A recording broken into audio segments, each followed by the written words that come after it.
예수의 사랑 안에 있는 평안이 여러분과 함께 있기를 기도합니다. 안녕하세요. 예수의 작은 친구들의 유나단 김성진입니다. 듣고 계신 음성은 지필자인 제가 언어 장애가 있는 뇌성마비 장애를 갖고 있는 상황이므로 사람의 목소리가 아닌 글자를 읽어주는 음성 소프트웨어를 사용해 녹음한 음성이며 본문과 녹음된 파일 내용의 저작권은 저 유나단 김성진에게 있음을 알려드립니다. 이 소프트웨어의 특성상 정확한 발음을 표현하기 위해 소리나는 대로 적은 부분도 있음을 양지해 주시기 바랍니다. 예수의 사랑은 하나님의 의의 본질이다. 들어가는 말씀. 마태복음 5장 10절. 의의를 위하여 박해를 받은 자는 복이 있나니 천국이 그들의 것임이라. 마태복음 5장 11절에서 20절. 나로 말미암아 너희를 욕하고 박해하고 거짓으로 너희를 거슬러 모든 악한 말을 할 때에는 너희에게 복이 있나니 기뻐하고 즐거워하라. 하늘에서 너희의 상이 큼이라. 너희 전에 있던 선지자들도 이같이 박해하였느니라. 너희는 세상의 소금이니 소금이 만일 그 맛을 잃으면 무엇으로 짜게 하리요. 후에는 아무 쓸데 없어 다만 밖에 버려져 사람에게 밟힐 뿐이니라.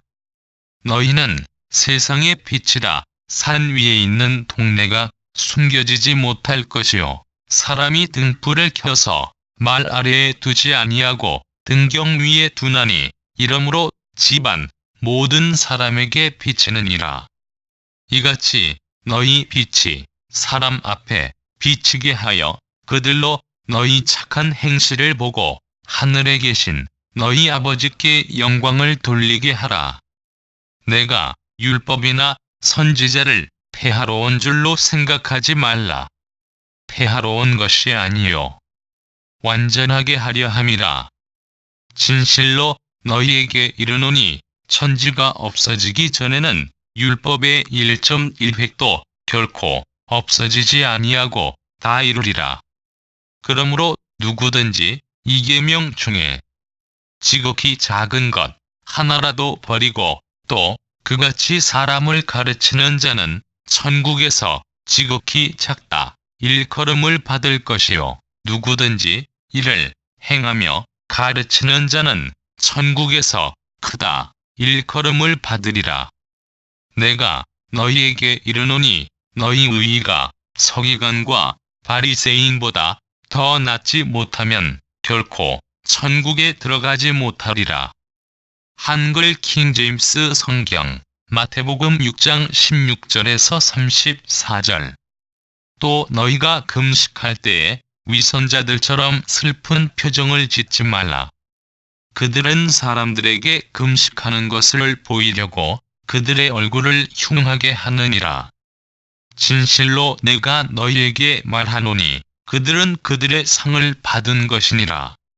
그러나 너는 금식할 때에 머리에 기름을 바르고 얼굴을 씻으라. 그리하여 네가 금식하는 것을 사람들에게 보이지 말고 은밀히 계시는 네 아버지께만 보이게 하라. 은밀히 보시는 네 아버지께서 너에게 드러나게 갚아주시리라. 너희 자신을 위하여 땅에다 보물을 쌓아두지 말라.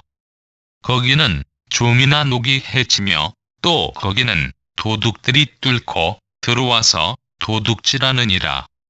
오히려 너희 자신을 위하여 하늘에다 보물을 쌓아두라. 거기는 좀이나 녹이 해치지도 않으며 또 거기는 도둑들이 뚫고 들어오지도 못하고 도둑질도 못하느니라. 너희 보물이 있는 곳에 너희 마음도 있느니라. 몸의 빛은 눈이라.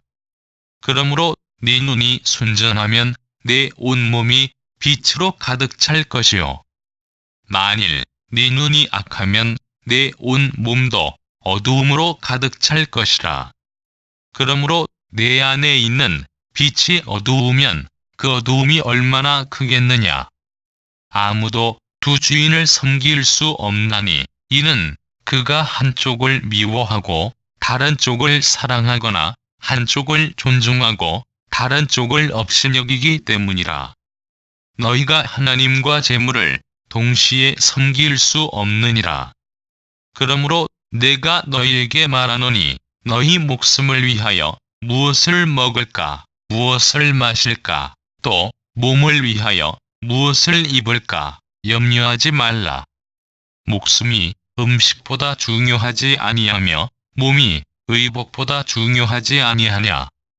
공중의 새들을 보라. 새들은 씨앗을 뿌리지도 않고 거두지도 않으며 곡물 창고에 모아들이지 않아도 하늘에 계신 너희 아버지께서 기르시나니 너희들이 새들보다 더 귀하지 아니하냐. 또 너희 가운데 누가 염려함으로 자기 키를 한 큐빗이나 더 늘릴 수 있겠느냐. 또 어찌하여 너희는 의복에 대해서 염려하느냐. 들의 백합화가 어떻게 자라는지 유의해보라. 그것들은 수고도 아니하며 길쌈도 아니하느니라. 내가 너희에게 말하노니 모든 영광을 누릴 때에 솔로몬도 이들 꽃 하나만 갖지 못하였느니라.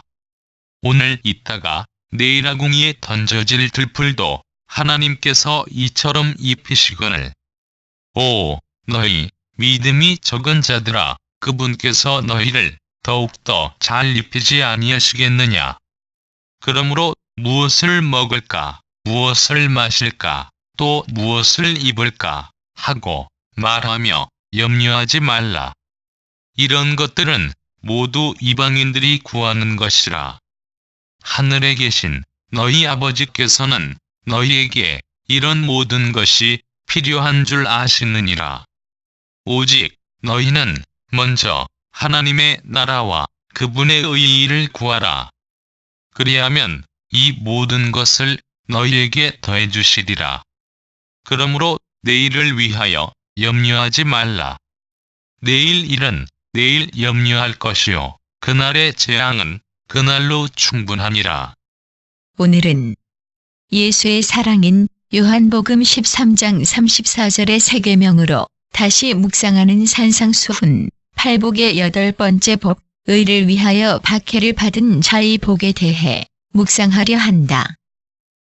우리는 7번에 걸친 지난 글을 통해서 마태복음 5장 13절부터 이어지는 말씀과 요한복음 13장 34절의 예수님의 세계명으로 일반적 해석과는 다른 시각과 해석으로 마태복음 5장 3절에서 9절까지의 복의 뜻과 의미를 묵상해왔고, 이제 팔복의 마지막이자 예수의 제자로서 살아가야 할 삶의 모습과 방법을 말씀하시기 위한 천국 소유의 시작과 과정의 결론인 마태복음 5장 10절 의의를 위하여 박해와 핍박을 받은 자의 복에까지 이르렀다.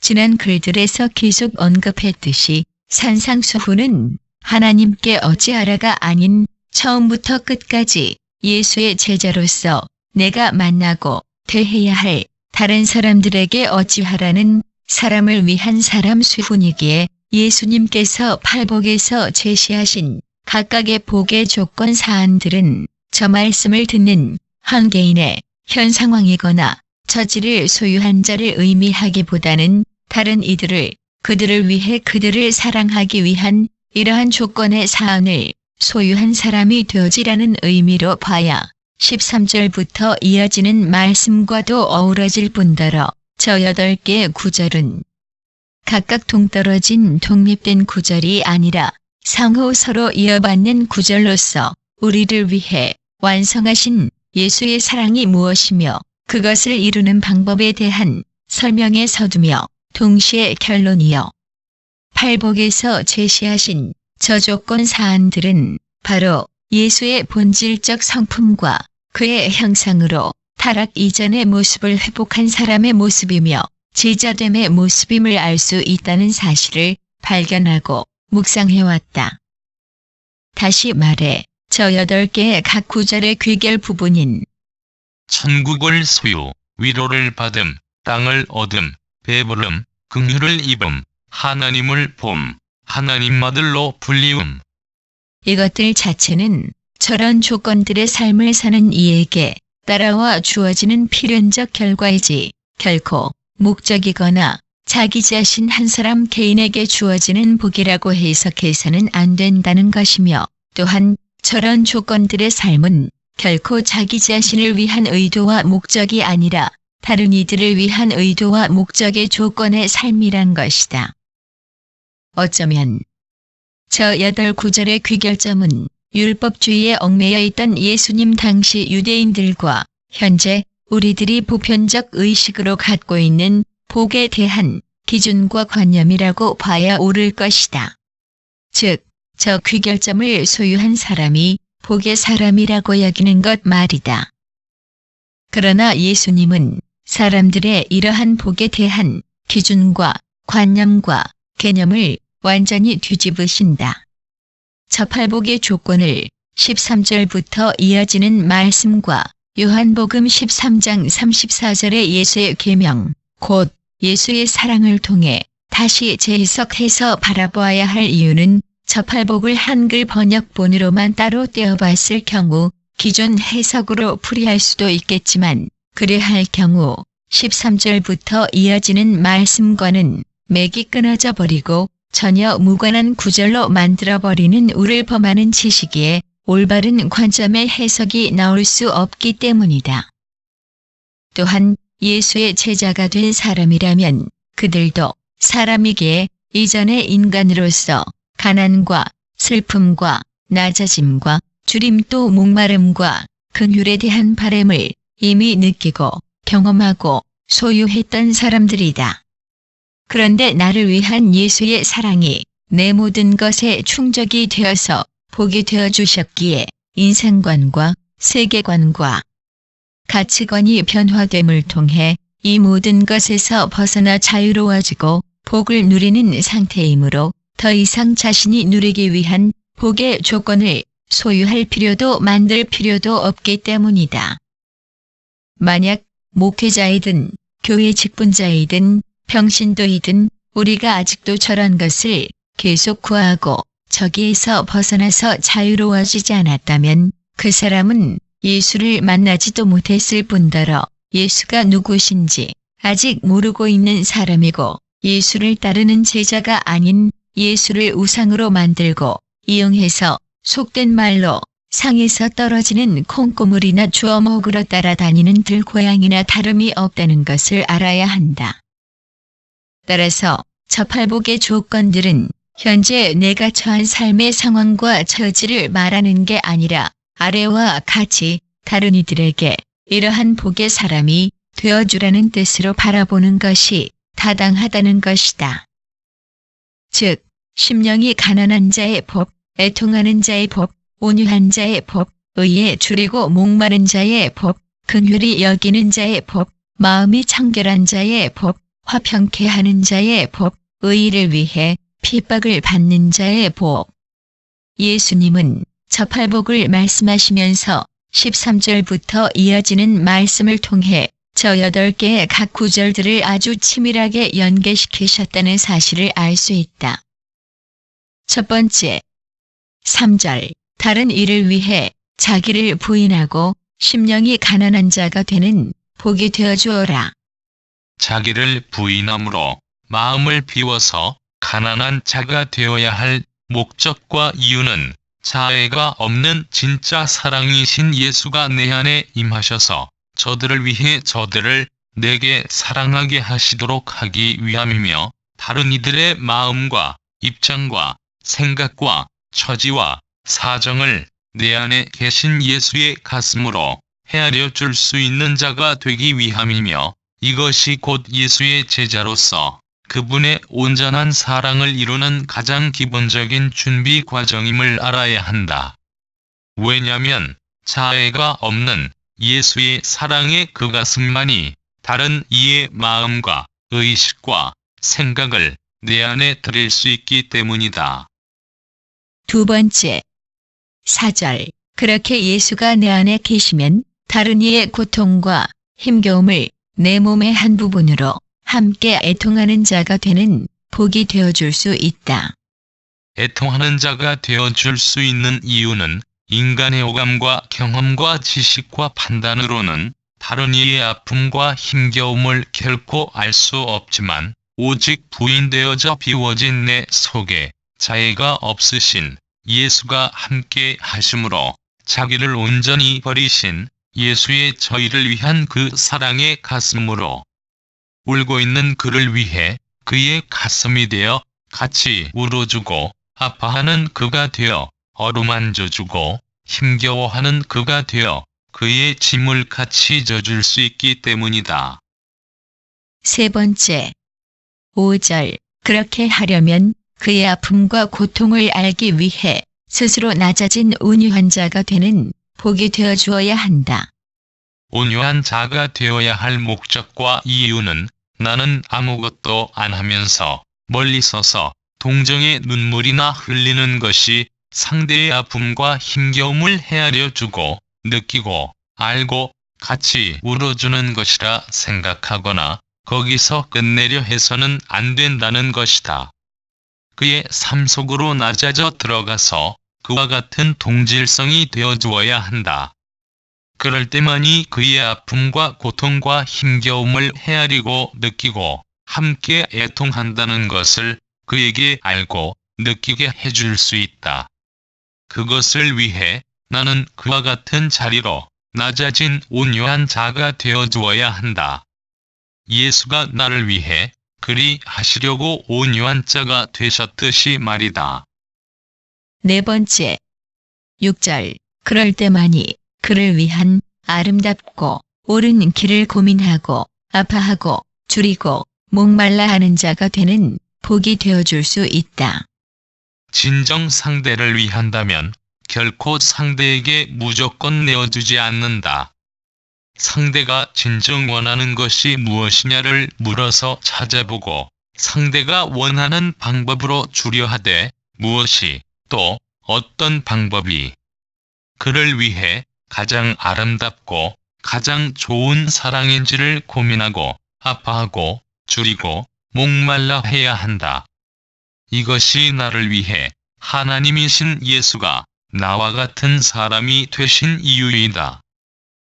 다섯 번째, 7절. 그리 되면 그에게도 사랑과 의를 이루도록 해주려고 창자가 들끓는 고통의 긍휼을 소유한 자가 되는 복이 되어줄 것이다. 예수의 사랑 안에 있는 제자라면 상대를 위해 가장 아름답고 좋은 사랑을 고민하고 아파하고 줄이고 목말라 하다가 깨닫게 된다. 그의 아픔과 고통과 힘겨움의 이유는 인간이 가진 자신을 사랑하는 자애로부터 출발하는 모든 죄가 원인이기에 비록 내게 잘못을 저지른 사람이라 하더라도 예수가 내게 그리하게 하셨듯이 나도 그에게 안타까움과 긍휼의 고통으로 다른 누군가를 위해 상대를 사랑하는 사랑의 사람이 되어 사랑과 의를 이루도록 돕는 것이 마땅하다는 것을 말이다. 여섯 번째, 8절. 그렇게 되려면 그를 위한 내 모든 의도와 목적이 변질되지 않도록 내 잠재의식까지 청결한 자가 되는 복이 되어주어야 한다. 예수님은 타락한 인간의 자아로 인한 죄의 특성을 아신다. 인간은 죽기 전까지는 언제든 변질될 수 있는 존재라는 것을. 그래서 말씀하신다. 저희를 위한 너희 모든 목적과 의도와 의식이 변질되지 않도록 마음을 청결하게 하라. 라고 훗날 예수님은 나에게 물으실 것이다. 너는 누구를 위해 그것을 했느냐? 상대를 위해서냐? 너 자신을 위해서냐? 라고 말이다. 일곱 번째, 9절. 이 모든 것을 이룰 때 그를 사랑하기 위해 나 자신을 내어주어 그를 평안케 하는 자가 되는 복이 되어줄 수 있다. 이 모든 것이 그를 위한 사랑으로 나타나서 그로 하여금 어떠한 거짓과 조건도 없는 진정한 평안을 누리도록 해야 한다. 동시에 그 사랑의 평안이 결코 인간의 것이 아닌 예수의 것임을 알게 하므로 진짜 사랑이 무엇임을 깨닫게 해주어야 하며 궁극적으로 그와 하나님 사이에 하나됨의 평안을 이루게 해주어야 한다. 이것이 예수께서 주시는 평안이다. 8번째 10절 이렇게 할 때 바로 이 모든 것으로 그를 위해 그를 사랑해서 하나님의 사랑의 의를 나타내어 보여주므로 세상의 사탄의 거짓 사랑을 드러내어 그것 때문에 핍박을 받는 자가 되는 복이 되어주는 것이다. 이 의는 결코 내가 좋고 내가 만족하고 내게 이익이 되는 타락한 인간인 내 의가 아니다. 하나님의 사랑의 의다. 그 진짜 의를 세상에 나타내어 보여줘야 한다. 그래서 사탄의 거짓 사랑 곧 자애를 드러내어서 그것과 싸워야 한다. 이 싸움은 영적 싸움이다. 하나님의 진짜 사랑과 사탄의 거짓 사랑의 싸움. 이 싸움은 분명코 내게는 고난이요, 손해요, 핍박이요, 죽음이 되는 싸움이다. 그러나 이 싸움의 결과는 예수의 형상으로의 회복이며 하나님과 같은 온전해짐이며 예수님의 보좌에 함께 앉는 영광이고 예수 안에서 하나님과 우리가 하나 되는 영광이며 천국을 소유한 사람이 되는 길이다. 흔히들 아니 사람이면 누구나 다 저 조건들을 피하고 벗어나야 복이라 생각한다. 구약 성경에도 위와 같은 조건들을 결코 복이라 말한 흔적이 없다. 그러나 예수님은 저 모든 것을 온전히 이루고 통과하고 거쳐와야 천국을 소유하게 될 복이라 말씀하신다. 예수님은 그 결점이 천국에서 천국으로 이어지고 끝나는 저 팔복을 다음 구절들을 통해 더욱 구체화된 방법으로 이루어야 할 길로서 확고하게 제시해서 보여주신다. 예수님은 왜 어째서 이러한 것들을 복이라 말씀하셨을까? 그런데 이 물음에 답하기 전에 두 가지 반드시 짚어봐야 할 부분이 있다. 첫 번째 그것은 복으로 번역된 마카리오이라는 헬라어 단어이다. 마카리오이는 마카리오스의 복수형인데 마카리오스는 마칼의 연장형이다. 현대어적 뜻은 보통 영어로 시어적으로 표현하는 단어이지만 헬라어의 뜻으로 보면 저 단어가 쓰이는 용례는 우리가 생각하는 받아서 누리는 복이란 통념적 개념과는 전혀 다른 개념으로 쓰인다는 것이다. 우리의 성경들에서는 공통적으로 마카리오이라는 저 단어를 단순히 복으로 번역해놨지만 KJV든 NIV든 대부분의 영어 성경들은 블레시드라는 단어로 번역을 했다. 블레시드라는 단어의 뜻은 다 알 것이다. 이 단어는 단순히 좋은 것을 의미하는 굿 또는 해피가 아니다. 신성하고 고귀하다라는 뜻이 내포되어 있다. 즉, 나 혼자 받아 누리는 그저 좋은 복을 의미하는 게 아니다. 나 혼자 받아 누리는 것을 신성하고 고귀하다 할 수 있는가? 예수님의 복은 하나님의 사랑의 형상을 회복하고 닮아가고 그대로 삶으로 보여주면서 다른 이들도 닮게하는 복이다. 아브라함을 통해 하나님의 복이 세상에 전해지듯이 그렇게 복의 전달자가 되어주어야 한다는 뜻이란 것이다. 이것이 예수의 제자이다. 두 번째 그것은 우리가 흔히 팔복이라 부르는 마태복음 5장의 저 복의 구절들을 헬라어 원문으로 보면 서술형이 아닌 시어적 감탄사로 기록되어 있는 것을 알 수 있다. 즉, 복되어라. 심령이 가난하니여 천국이 그대들의 것이니 라는 형식이다. 영어 성경에도 그대로 같은 형식으로 번역되어 있다.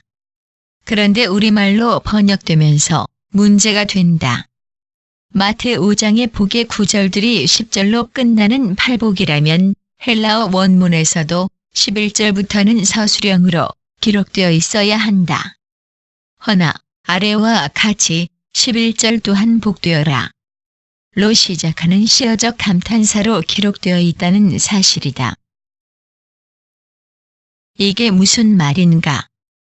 누군가에 의해 고의적으로 예수로 인해 받는 고난의 복을 폐지해버리고 희석해버리려고 팔복이란 명칭을 붙여놓은 것이란 것을 알 수 있다는 것이다. 원어 성경으로 정확히 말하면 팔복이 아니라 구복이다.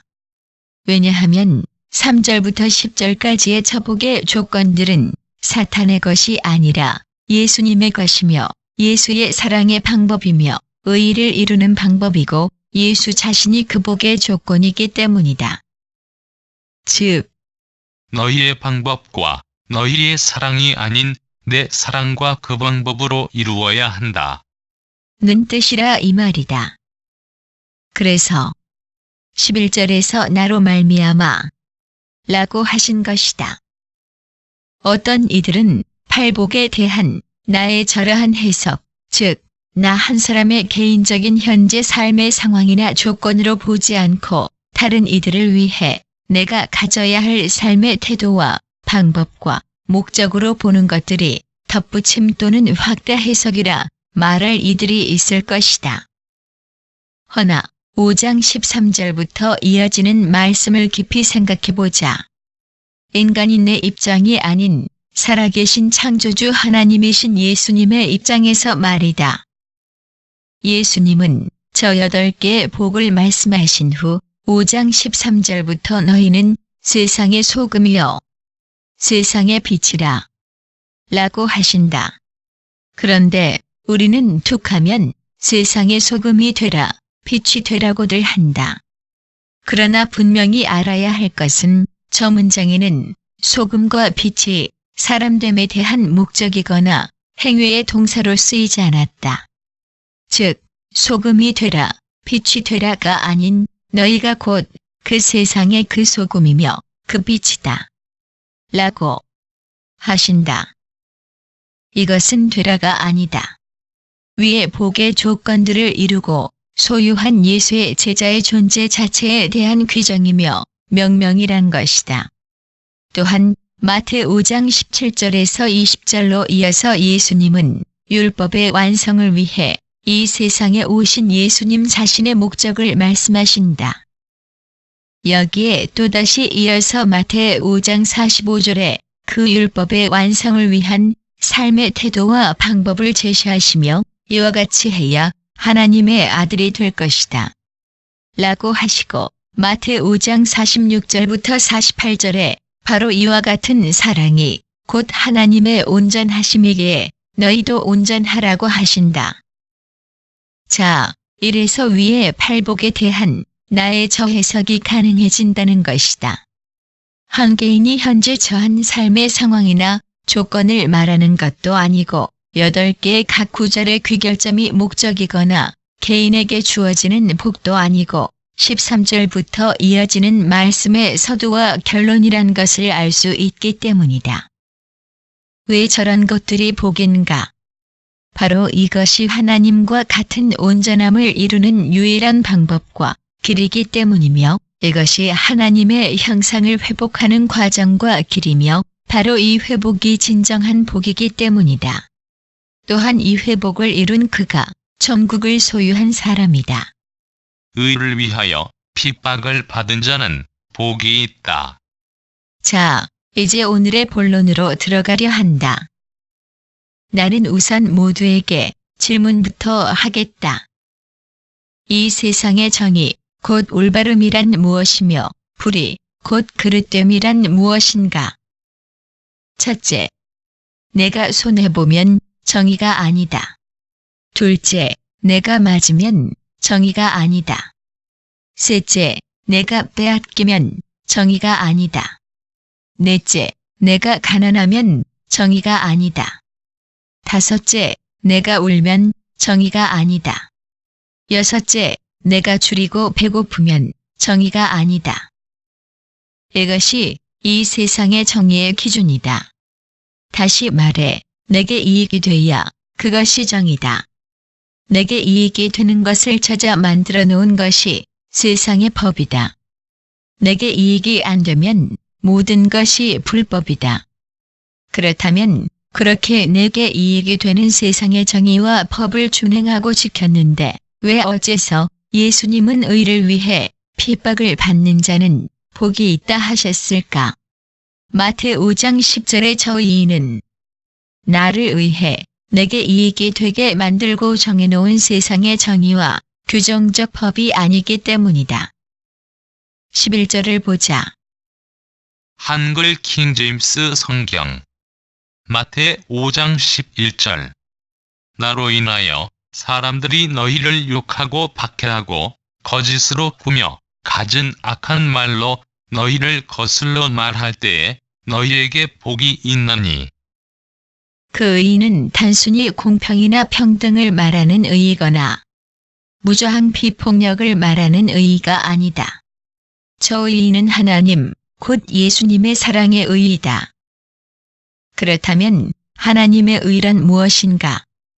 우리는 흔히 예수님이 왼뺨을 돌려대라 했다 해서 무저항과 비폭력을 들먹인다.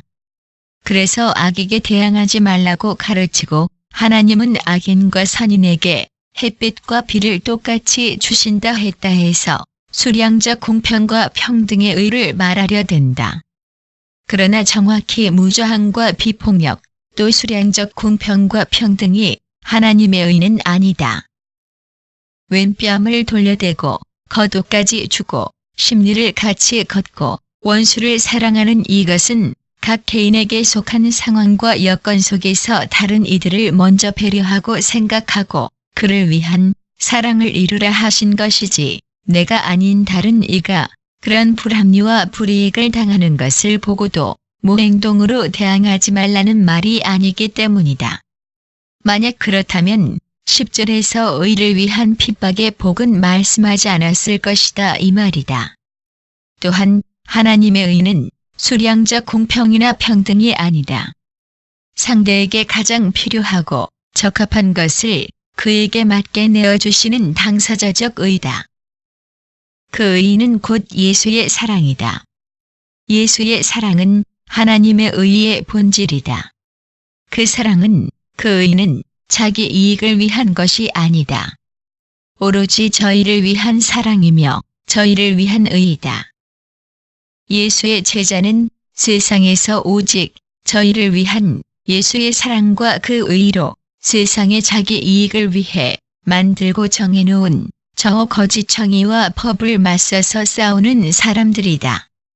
다시 말해 세상의 거짓 의의와 법을 지키다가 받는 핍박이 아닌 예수의 사랑의 의의를 나타내서 세상에 그것이 거짓임을 드러내므로 받는 핍박이란 것이다. 위에서 언급했듯이 이것은 영적 전쟁이다. 아담과 하와에게 자신을 위해 선악과를 먹으라 해서 타락으로 이끈 사탄의 거짓 사랑과 거짓 의를 대항해서 자아가 없는 예수의 사랑으로 싸우는 전쟁이기 때문이다. 얼마 전 가톨릭의 수장인 교황이 이 한국 땅에 와서 사랑과 정의를 외치고 갔다. 그런데 그 사랑과 그 정의에는 예수가 없었다. 그것은 그저 내가 손해보지 않는 사회규범적 인간애와 그것을 위한 정의였을 뿐 예수의 사랑과 그 정의는 아니었기 때문이다. 예수가 없는 사랑 그리고 정의는 허상일 뿐이고 없는 것이다. 왜냐하면 인간의 본질적 형상이신 예수가 사람 안에 계시지 않으면 그 사람은 결코 자아가 없는 그 온전한 사랑을 할 수 없기 때문이며 예수만이 자아가 없는 유일한 분이기 때문이다. 여기서 마태 5장 10절의 의에 대한 헬라어 단어 디카이오슈네라는 단어의 어원을 알아보겠다. 디카이오슈네는 정의, 공의, 의의를 말하는 단어이다. 이 단어의 어원은 흠없음이란 뜻과 거룩함이란 뜻을 가진 디카이오스란 단어인데 다시 이 디카이오스의 어원은 심판이란 뜻과 처벌이란 뜻을 가진 디케라는 단어가 어원이다. 그런데 중요한 것은 이디케라는 단어의 어원이다. 이 어원은 보이다와 보여주다라는 뜻을 가진 동사인 take new라는 단어이다. 자, 저 단어들의 뜻을 집약해보자. 의는 흠없고 거룩함으로 심판 앞에서 보여줘야 한다. 이렇게 집약시키지 않아도 될 것 같다. 왜냐하면 예수의 그 사랑과 예수의 그 의의는 세상에 나타내어 보여주므로 사탄의 그 거짓 사랑과 그 의의를 드러내어 심판하는 힘이기 때문이다. 나와 당신, 그리고 우리는 예수의 자아가 없는 저희를 위한 진짜 사랑과 진짜 의를 세상에 보여줘야 한다. 분명코 그로 인한 핍박을 받을 것이다. 그러나 그것이 곧 나와 당신이 예수의 형상을 회복하는 그분의 보좌에 함께 앉는 하나님과 같은 온전한 존재가 되는 하나님과 우리가 하나가 되는 그리고 천국을 소유하는 유일한 길임을 잊지 말아야 할 것이다. 오로지 예수의 그 사랑으로만 우리 서로 사랑하자.